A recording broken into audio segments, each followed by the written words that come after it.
Akhirnya Holy Knight mulai beraksi menculik anak-anak Elbaf. Tapi apa kekuatan yang mereka gunakan?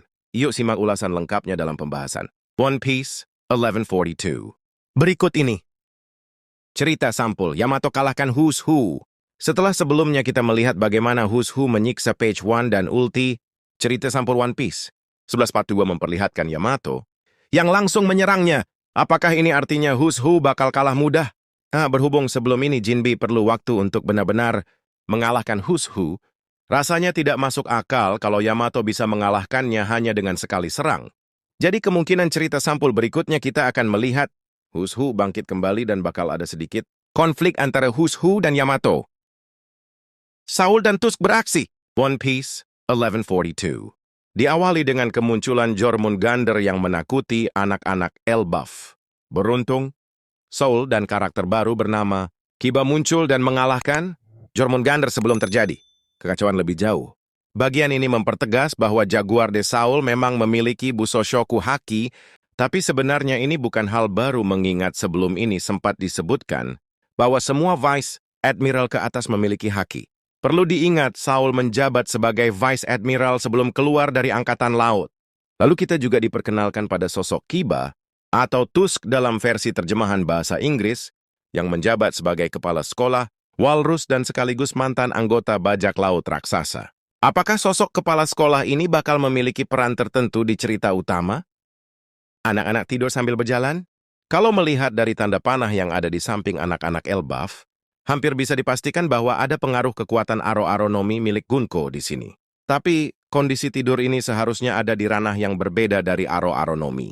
Kemungkinan, seseorang dari Holy Knight, entah Sommers atau Killingham, menggunakan kekuatannya untuk menidurkan anak-anak ini, lalu Gunko memaksa mereka untuk berjalan dengan kekuatan Aro-Aronomi.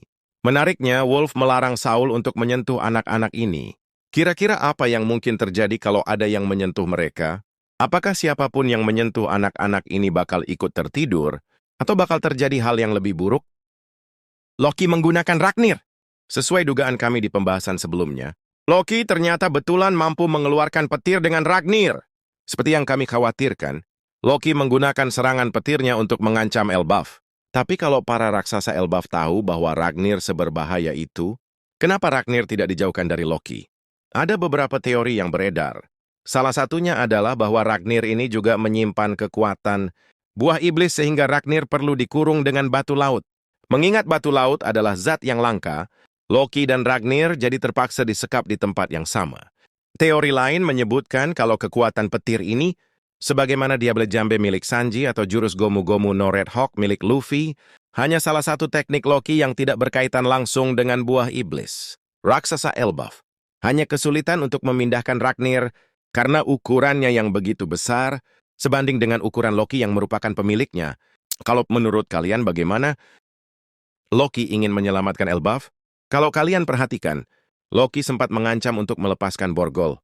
Terakhirnya kalau ingin Elbaf selamat. Bagian ini membuat banyak orang berteori bahwa yang Loki maksud adalah keselamatan Elbaf dari ancaman Holy Knight. Dan bukan ancaman dari Loki sendiri. Ada yang berpikir kalau Loki di sini sedang terburu-buru dan ingin menyelamatkan anak-anak Elbaf, sehingga ia berusaha untuk segera bebas dengan mengancam Luffy dan yang lain. Apalagi hanya Loki di sini yang tahu soal Holy Knight, dan tidak mudah untuk membuat penduduk Elbaf mempercayainya, jadi ada kemungkinan Loki ingin menjatuhkan para Holy Knight. Itu dengan tangannya sendiri. Manifestasi mimpi buruk. Bagian ini bisa dibilang sorotan terbesar di One Piece Bazen 22. Manifestasi mimpi buruk anak-anak tampak muncul di 2 halaman terakhir One P11 mapal 2, yang menjadi pertanyaan, milik siapakah kekuatan ini? Apakah Sommers atau Killingham? Ada berbagai teori soal ini, tapi kami bisa melihat 3 kemungkinan. Kewinsinan Pyridon. Kalau melihat bagaimana Sommers mengucapkan terima kasih kepada Killingham, bisa jadi semua ini adalah ulah Killingham. Baik kekuatan untuk menidurkan anak-anak ini, maupun kekuatan untuk membangkitkan mimpi buruk mereka, keduanya kemungkinan adalah bagian dari kekuatan buah iblis mythical Zoan yang dimiliki oleh Killingham. Tapi, ada pendapat lain yang berkata kalau 2 bagian kekuatan ini adalah milik Sommers, meski agak sulit untuk menentukan korelasi kekuatan tersebut dengan Sommers dari petunjuk yang ada sejauh ini. Tapi, kami sendiri meyakini kalau 2 bagian dari kekuatan ini adalah bentuk kerjasama antara Somers dan Killingham. Kemungkinan Killingham dengan kekuatan mythical Zoan, yang hampir pasti adalah model Killin ini memiliki kekuatan untuk membuat orang lain tertidur.